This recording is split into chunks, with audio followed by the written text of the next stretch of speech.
భూమి మీద మనిషి విశ్వం ముందు ఒక కనబడని ధూళి పరమాణువు. కానీ ఆసక్తి, అద్భుతం, తెలియని దాన్ని తెలుసుకోవాలనే కోరిక, ఈ భావాలే మనల్ని భూమి హద్దుల నుంచి బయటకు నడిపించాయి. ఇది విశ్వాన్ని అర్థం చేసుకోవాలని గొప్ప ప్రయాణం. ఈరోజు మనం మనిషికి అంతరిక్షం ఎందుకంత ముఖ్యమైంది అనే అద్భుతమైన అధ్యాయం మొదలు పెడదాం. మనిషి ఊహించలేని అంత దూరం విస్తరించి ఉన్నదే విశ్వం. మన చూపుకు కనిపించే భాగాన్ని అబ్జర్వబుల్ యూనివర్స్ అంటారు. దాని పరిమాణం సుమారు 93 బిలియన్ లైట్ ఇయర్స్.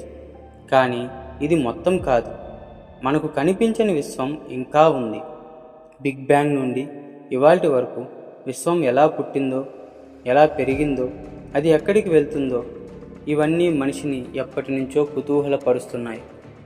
ప్రపంచానికి మన చిన్న ప్రపంచం, భూమి, ఆకాశంలో నక్షత్రాలు, పౌర్ణమి, అమావాస్య, ఇవన్నీ వేల ఏళ్ల నుంచి మనిషిలో పైన ఏముంది అనే ప్రశ్నను పెంచాయి.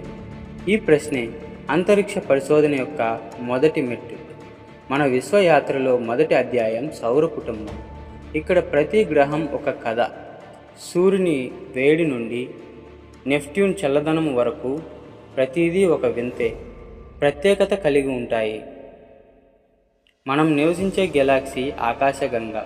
ఇక్కడ 100 నుంచి 400 బిలియన్ నక్షత్రాలు ఉన్నాయి. అవి కూడా తమ కుటుంబాలతో ఉంటాయేమో. ఇది ఇంకా రహస్యం. మనకు కనిపించే పదార్థం మొత్తం విశ్వంలో 5% మాత్రమే. మిగతాది dark matter and dark energy. కనపడవు, తెలుసుకోవడం చాలా కష్టం. కానీ వీటి ప్రభావం మాత్రం స్పష్టంగా కనిపిస్తుంది. మనిషి భవిష్యత్తు అంతరిక్షంలోనే ఉంది. చంద్రబేస్లు, మార్స్ నగరాలు, నక్షత్రయానం, ఇవి కలలు కాదు, ఇవే రేపటి వాస్తవం. స్పేస్ అంటే దూరమైన ప్రపంచం కాదు, అది మన భవిష్యత్తు నివాసం.